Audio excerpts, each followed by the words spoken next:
اور 3 سال میں چنگ نے اتنا پیسہ کمایا کہ ان کے سارے لون اور باقی قرض بھی پے ہو گئے، اور پھر اپنے گھر والوں کو بہت مشکل سے راضی کر کے پاس والے شہر میں رہنے لگے۔ اس وقت تک ان کا کاروبار بہت اچھا چل رہا تھا اور ان کے امپلائیز کی تعداد زیادہ ہوتے ہوتے 70 سے زیادہ ہو گئی تھی۔ اور چنگ کا یہ اچھا وقت زیادہ دیر نہ رہا، کیونکہ جاپان نے جنگ میں استعمال ہونے والے ایکوپمنٹ بنانے کے لیے چنگ کے گیراج کو سٹیل پلانٹ کے ساتھ مرج کر دیا۔ ایک بار پھر چنگ کی زندگی میں موڑ آیا اور وہ وہیں آ کے کھڑے ہو گئے جہاں سے بہت عرصہ پہلے انہوں نے شروع کیا تھا۔ سیول میں بڑھتا تناؤ دیکھ کر وہ اپنی فیملی کو لے کر پھر سے گاؤں واپس آ گئے، لیکن اس بار چنگ نے 5000 وون کی سیونگ کر رکھی تھی اور چنگ جنگ ختم ہونے کا انتظار کرنے لگے۔ 1945 میں ورلڈ وار 2 ختم ہوئی اور کوریا جاپان کے قبضے سے آزاد ہو گیا۔ اس ہی سال چنگ نے سیول میں واپسی کی اور پھر سے اپنا گیریج شروع کیا۔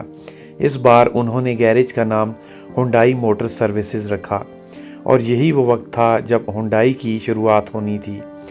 جاپان کے جنگ ہارنے کے بعد یو ایس کا ساؤتھ کوریا میں اثر رسوخ بڑھنے لگا، جس وجہ سے چنگ کو یو ایس آرمی کے ٹرک ریپیئر کرنے کا کام مل گیا۔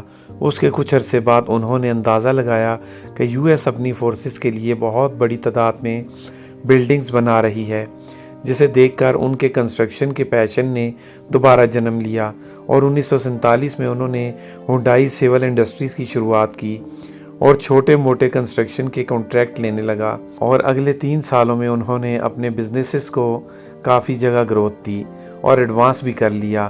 اور چنگ کی سٹرگل یہاں ہی ختم نہیں ہوئی۔ جون 1950 میں نارتھ کوریا اور ساؤتھ کوریا میں جنگ شروع ہو گئی، اور نارتھ کوریا ساؤتھ کوریا پہ بھاری پڑنے لگا، اور اس کی ملٹری فورسز نے سیول کو اپنے قبضے میں لینے کے لیے اس کا گھیراؤ شروع کر دیا۔ اس طرح وہاں کے لوگوں میں دہشت پھیل گئی اور وہاں کے لوگ شہر چھوڑ کے بھاگنے لگے، جس میں چنگ بھی شامل تھے، جو سارا کاروبار چھوڑ کر کچھ پیسوں کے ساتھ اپنی جان بچانے کے لیے بوسون شہر چلے گئے۔ اس جنگ میں یو ایس ملٹری نے ساؤتھ کوریا کا بہت ساتھ دیا، اور وار کے دوران ہی چنگ نے نوٹس کیا کہ ملٹری فورسز کو بہت زیادہ ویئر ہاؤس، ہیڈ کوارٹر اور ٹینٹ ضرورت ہیں۔ چنگ کو بہت بڑی اپرچونٹی نظر آئی اور وہ ایک چھوٹا سا گروپ بنا کے ان پروجیکٹس میں کام کرنے لگے۔ کچھ میں چنگ کو نقصان بھی ہوا، لیکن پھر بھی چنگ نے وقت پر کام پورا کر کے یو ایس آفیشلز کا بھروسہ جیت لیا۔ 1953 میں جنگ ختم ہو گئی، لیکن اس وقت تک چنگ کی امریکن سے پروفیشنل ریلیشن شپ کافی مضبوط ہو چکی تھی، جس کی وجہ سے اسے بعد میں بھی بہت سارے پروجیکٹس ملتے رہے۔ جنگ کے بعد ساؤتھ کوریا میں بہت تباہی پھیلی ہوئی تھی، عمارتوں اور گھروں کی بہت بری حالت ہو چکی تھی، جس کے بعد گورنمنٹ اسے دوبارہ سے ری بلڈ کرنا چاہتی تھی۔ ساؤتھ کوریا کی ری ڈیولپمنٹ میں ہنڈائی سیول انڈسٹری کا بہت میجر رول رہا، اور ان کو بہت سارے بڑے پروجیکٹس بھی ملے، جس میں سڑکیں، کورین نیوکلیئر پلانٹ اور ڈیم شامل تھے۔ 1960 میں کورین گورنمنٹ ایسی پالیسی لائی جس میں ہنڈائی کو کار ریپیئرنگ سے کار مینوفیکچرنگ کمپنی بنانے میں بہت مدد ملی۔ اصل میں گورنمنٹ وہاں کی اکانومی کو مضبوط بنانے کے لیے یہ قانون بنایا کہ کوئی بھی فارن آٹوموٹیو کمپنی تب ہی کوریا میں بزنس کر سکتی ہے جب وہ کسی لوکل کمپنی کے ساتھ اتحاد کرے گی۔ اس رول نے ہنڈائی کے لیے ایک نیو اپرچونٹی اوپن کر دی تھی، اور چنگ نے اس کو مس نہ کرتے ہوئے 1967 میں ہنڈائی موٹر کمپنی کی شروعات کی، اور ایک ہی سال بعد 1968 میں ہنڈائی نے فورڈ کے ساتھ پارٹنرشپ کر لی، اور اولسن شہر میں 6 مہینے کے اندر بہت بڑا اسمبلنگ پلانٹ بنا کر تیار کر دیا، جو کہ آج بھی دنیا کی سب سے بڑی آٹو موبائل پلانٹ ہے۔ اس کی سالانہ پروڈکشن 1.6 ملین یونٹ ہے۔ اس میں 75,000 دنیا کے الگ الگ حصوں سے آئے ہوئے ہائیلی سکلڈ ورکر کام کرتے ہیں۔ فورڈ کے ساتھ مل کر ہنڈائی نے فورڈ کارٹینا کی طرز پر ہنڈائی کارٹینا کو بنایا، جو امریکہ میں تو وہاں کی سڑکوں کے حساب سے بنی تھی، لیکن یہاں کوریا میں جنگ کی وجہ سے ٹوٹی پھوٹی سڑکیں تھیں، جس وجہ سے ہنڈائی کارٹینا کمپنی کے لیے بہت بڑی فیلئر ثابت ہوئی۔ کمپنی کو اس سے بہت نقصان ہوا۔ اور لوگ ریفنڈ کی ڈیمانڈ کرنے لگے۔ لیکن چونگ ان سب مسائل سے نپٹتے 1969 میں سیلاب آیا، جس میں اولسن کا پورا پلانٹ ہی ڈوب گیا اور نئی تیار کی گئی گاڑیوں میں پانی بھر گیا اور کمپنی کو بند کرنے کی نوبت آ گئی۔ لیکن چونگ نے اپنی زندگی میں اتنا فیلئر دیکھا تھا کہ اب چونگ کو اس کی عادت سی ہو گئی تھی۔ انہوں نے ایک بار پھر سے پلانٹ کو شروع کیا اور ہر طرح کے پرابلم پہ کام کر کے دوبارہ سے ہنڈائی کورٹینا کو مارکیٹ میں اتارا، جو اس بار بہت کامیاب ہوئی۔ جبکہ 1974 میں ایک اور بھی مسئلہ تھا جو چونگ کا انتظار کر رہا تھا۔